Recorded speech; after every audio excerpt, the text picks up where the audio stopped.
Ciao a tutti, sono Claudio e il caffè è la mia passione, bentornati sul mio canale. Oggi, come vedete dalla location magnifica, stupenda, sono particolarmente emozionato perché sono all'aperto nella mia città, la città che amo, che è l'Aquila, e se non l'avete già vista venite a visitare l'Aquila, che è una delle città più belle d'Italia, è piena di monumenti, è piena di piazze e si dice appunto è la città delle 99 piazze, delle 99 fontane e delle 99 chiese. E qui siamo appunto alle 99 Cannelle, un luogo simbolo di questa città, e il 99 è anche l'ispirazione per quanto riguarda il nome del mio caffè, non a caso ho scelto di chiamarlo 99 Caffè.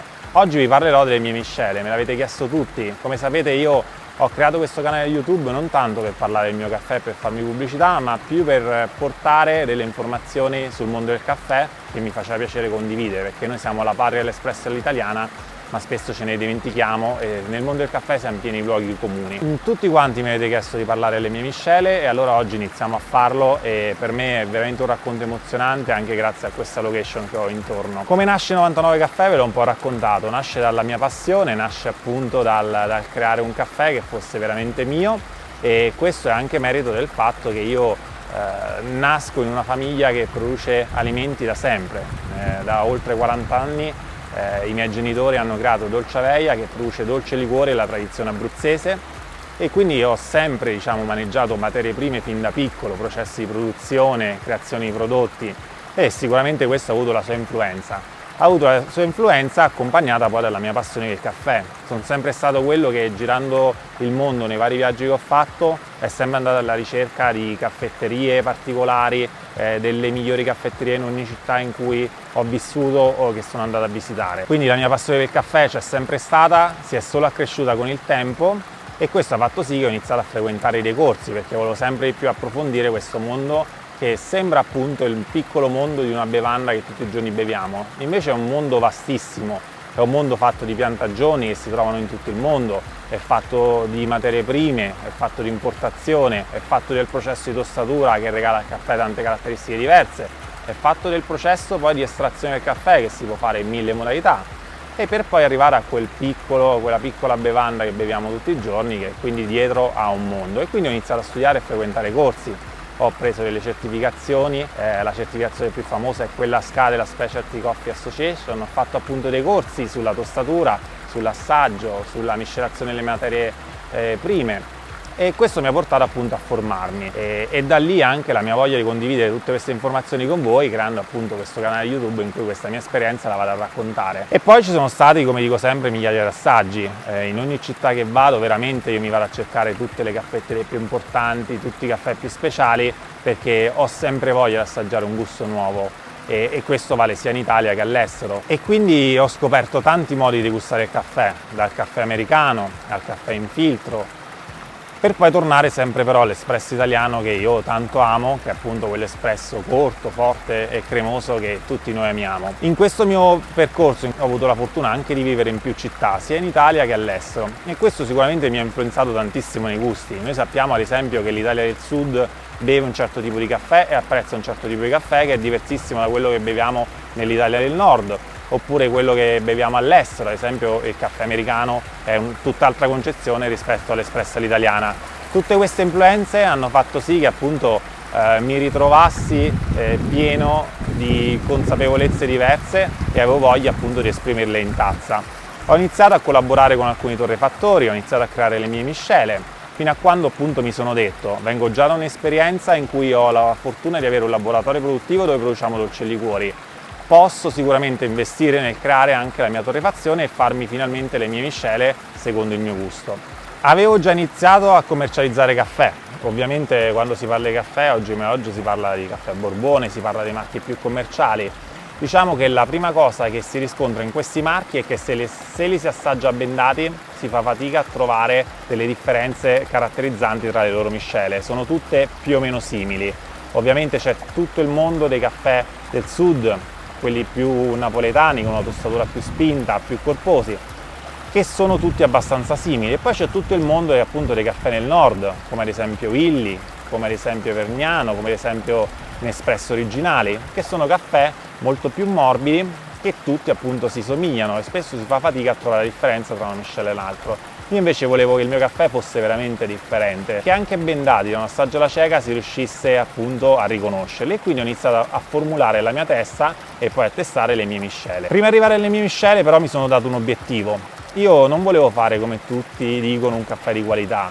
Sicuramente volevo fare un ottimo caffè, un eccellente caffè, ma io volevo partire dalla materia prima, volevo andarmi a scegliere le migliori materie prime per fare un caffè veramente d'eccellenza, volevo partire dalla selezione delle miscele a una tostatura particolare per poi arrivare a dei risultati in tazza fortemente caratterizzati. Chi beve una mia miscela decisa la riconoscerà rispetto a una miscela morbida e viceversa, sono veramente gli opposti. E poi ho pensato il caffè come una coccola quotidiana. Io non bevo il caffè tanto non lo butto giù senza starci troppo a riflettere. Io ogni volta che bevo un caffè rifletto su quello che sto bevendo, penso al gusto che sto bevendo, penso alle sfumature, agli aromi, alle consistenze, e questo è quello che mi piacerebbe che tutti facessero quando bevono un caffè. Quindi non ci può essere, secondo me, un unico gusto di caffè che piace per tutti, o magari che piace a tutti nel corso della giornata. Io ad esempio bevo la mia miscela forte al mattino perché ho bisogno di un caffè forte e mi dia una bella carica, una bella sveglia. Poi magari nel corso della giornata, dopo pranzo, preferisco un caffè più morbido, con meno caffeina, meno intenso ma più aromatico. E poi magari la sera bevo un altro caffè che preferisco decaffeinato, altrimenti non dormo. E magari quel decaffeinato magari mi piace abbinarlo anche con un dolce, con un gelato, affogare appunto un gelato nel caffè, e quindi bevo magari un decaffeinato da cui voglio tutt'altri sapori rispetto al caffè della mattina, che invece, come dicevo, mi piace e mi dà una bella carica. Quindi per me il caffè è una coccola quotidiana, una coccola che ci accompagna nel corso di tutta la giornata, e da qui appunto ho pensato le mie miscele, che sono appunto delle coccole, e gli ho voluto dare dei nomi che sono dei gesti d'affetto. La mia miscela a braccio, ad esempio, è la miscela decisa. Perché? Perché l'abbraccio è un gesto d'affetto molto forte, che si fa sentire, è il gesto d'affetto più forte che si può dare, mentre la carezza è la mia miscela delicata, perché il gesto d'affetto della carezza è un gesto appunto delicato, proprio come la miscela carezza. E invece la miscela pensiero è quella decaffeinata, perché il gesto d'affetto del pensiero è un gesto intangibile. A volte qualcuno ci sta pensando e quindi ci vuole bene, ma non necessariamente quel gesto ci arriva. Ed è un po' un caffè senza caffeina, quindi ha la sembianza di un caffè, ma non abbiamo la percezione della caffeina, che magari ci può disturbare. E da qui sono nate le mie 3 miscele, che sono poi quelle che trovate appunto sul mio sito, abbraccio, carezza e pensiero, e che trovate in cialda, capsula, compatibile in espresso a modo mio o dolce gusto. Ovviamente, essendo un torrefattore artigianale, non faccio solo queste miscele, io mi diletto ogni mese a sperimentare miscele nuove, gusti nuovi. Ovviamente faccio una miscela anche 100% arabica, faccio delle miscele che ogni mese ho il piacere di inventarmi e sperimentare, perché poi la tostatura ci regala, al semplice cambio, ad esempio, di un tempo di cottura o di una temperatura, ci regala magari per la stessa materia prima delle sfaccettature completamente nuove e dei gusti totalmente differenti. Queste sono tutte sperimentazioni che si possono fare con il prodotto macinato o in grani, perché ovviamente per mettere in capsula, in cialda, un prodotto del genere ci vuole sempre una quantità di chili enorme, e che quindi tutto quello che finisce in cialdo capsula per me deve essere stato già sperimentato e deve già aver trovato la rispondenza nel pubblico. Non possono tutte le sperimentazioni che faccio ogni mese finire in cialdo capsula, perché ovviamente quel processo di incapsulamento prevede che bisogna farlo almeno per dei volumi e dei quantitativi considerevoli. Quindi tutte le sperimentazioni, gusti particolari che faccio ogni giorno che vado a tostare, quelli sono riservati appunto per il grani e per il macinato. Ma passiamo adesso alla descrizione della mia miscela più forte, che è appunto la miscela a braccio, la miscela decisa. Questa miscela nasce da un'ispirazione totalmente napoletana. Io ho vissuto 2 anni a Napoli, e a Napoli il caffè è un vero culto. Il caffè a Napoli deve essere bollente, il caffè deve appunto cuocere, come dicono loro, cioè deve scottare, ma deve essere anche molto corposo, è quel tipico caffè appunto rilascia una crema molto persistente, che addirittura fa sì che lo zucchero, una volta versato nella tazzina, non vada a fondo. Allora, da questa ispirazione, da questi miei 2 anni in cui ho vissuto a Napoli, ho voluto ricreare appunto l'espresso tipico napoletano in cialdo capsula, partendo da un rischio. Voi sapete che tutto il mondo degli assaggiatori di caffè, degli intenditori di caffè, ritiene l'arabica un'eccellenza, quindi ama le miscele 100% arabica, ma io, come dicevo, non volevo fare un caffè aristocratico, non volevo fare un caffè solo per intenditori. Io volevo fare un caffè selezionato, partendo da materia prima d'eccellenza, ma un caffè per tutti, sia nel costo sia nel gusto. Fare miscele che magari piacevano solo a me o a qualche intenditore di caffè non era il mio obiettivo. Io vorrei il caffè 99 caffè lo bevessimo tutti i giorni, perché ci piace, perché risponde al nostro gusto. E quindi volevo fare un caffè con una forte componente di robusta, perché appunto la crema e la corposità viene data dalle provenienze di caffè verde di robusta, e quindi mi sono preso un rischio. Ho voluto rischiare e cercare di fare una miscela a braccio decisa, 100% robusta, senza compromessi. Tanti mi hanno preso per pazzo perché la robusta è sempre demonizzata, è sempre considerata un caffè di minor qualità, ma non è sempre così. È sicuramente il caffè più economico, ma ci sono delle varietà di robusta che costano tanto perché sono dei caffè eccellenti.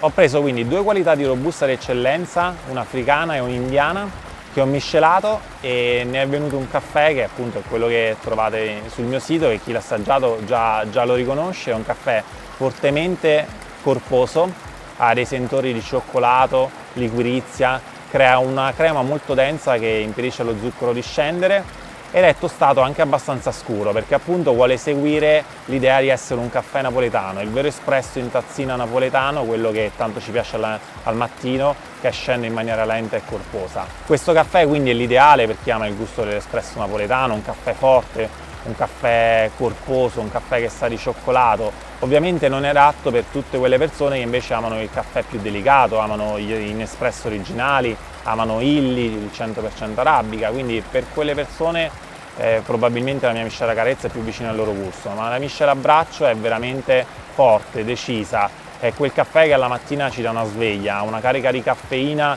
che proprio sentiamo entrare nelle nostre vene dopo averla bevuta. Quindi al palato la troviamo sicuramente molto forte, ma non ha quel retrogusto di bruciato come alcuni caffè di scarsa qualità, percepiamo quel forte senso di bruciato, di astringenza in fondo al palato. È sicuramente un caffè astringente perché appunto è tutta robusta, ma non bruciato. Di solito si tende a cuocere troppo il caffè e quasi a bruciarlo per coprire tutti i difetti di una materia prima di scarsa qualità. Essendo partito io appunto da due eccellenze della materia prima, l'ho tostato scuro, ma non troppo scuro come appunto si vedono tanti caffè piuttosto commerciali in giro. Quindi parlando appunto di questa miscela a braccio, vi ho raccontato come l'ho ideata, vi ho raccontato come l'ho realizzata, ed è un po' una sfida perché sicuramente tutti gli intenditori di caffè, tutti i critici di caffè me la criticherebbero, ma a me non mi interessa. Mi interessava fare un caffè buono e apprezzato da voi, che rispondesse appunto al gusto di chi ama il vero espresso napoletano.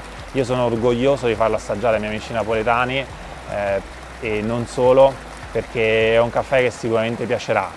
Tenete sempre in considerazione che la modalità di estrazione fa la differenza, nel senso che un'estrazione in cialda rispetto a un'estrazione a modo mio, un espresso, come ho spiegato anche negli altri video, è differente, quindi anche partendo da una stessa miscela si hanno poi delle differenze in base all'estrazione, ma quelle poi rientrerà nel vostro gusto personale, nella vostra capacità di farlo leggermente più corto, leggermente più lungo, per avvicinarlo appunto al vostro gusto personale. Bene, spero che questo racconto della mia prima miscela vi sia piaciuto. Ovviamente vi ringrazio per la partecipazione a tutti i video, lasciatemi un commento, se l'avete già assaggiata lasciatemi appunto nei commenti il vostro parere, se vi è piaciuta. Chi non l'ha ancora assaggiata, in descrizione trovate il link per poterla acquistare, la trovate appunto per tutte le principali compatibili, ma anche per il macinato e per il grani. E che dire, da questa magnifica location dell'Aquila, che vi invito come sempre a visitare, io vi saluto. Vi rimando prestissimo a raccontarvi le altre due miscele che faccio, che appunto sono la Carezza e la Pensiero, e sempre a rimanere sintonizzati su questi canali perché vi parlerò anche delle miscele speciali come la 100% arabica, con altre miscele che vado a inventare di mese in mese. Anzi, vi ricordo che chi volesse visitare la mia torrefazione,